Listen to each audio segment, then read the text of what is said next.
यशस्वी प्रधानमंत्री नरेंद्र मोदी नेतृत्व में तृतीय थर देश में सरकार गठन कर संकल्प भारतीय जनता पार्टी नहीं।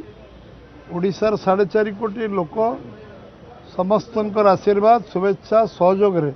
केंद्र तृतीय थर सरकार ओडिशार प्रथम थर बीजेपी सरकार करने समस्त जनसाधारण मनस्थिर कर एवं जो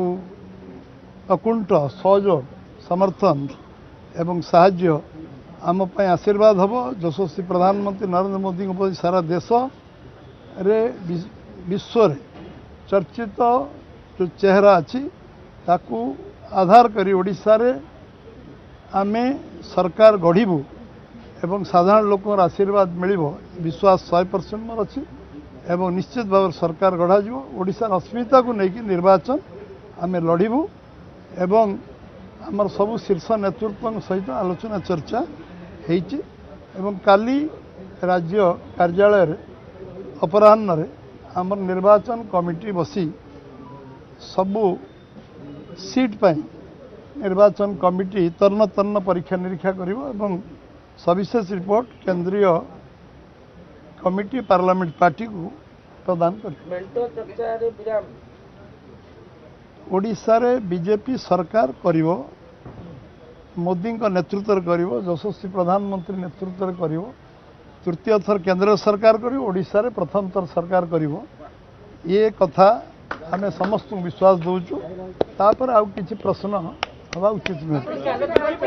यशस्वी प्रधानमंत्री मोदी जी जिंदाबाद।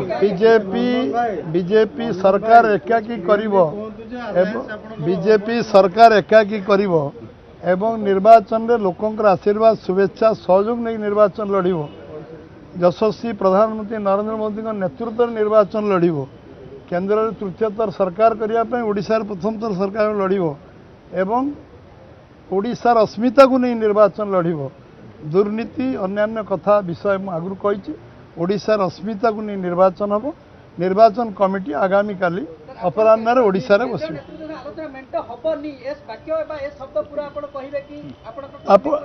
आपण माने जा कहवा कथा या पर कहतु सरकार आपण माने ओडिशा रे बीजेपी सरकार गढ़िबो एकाकी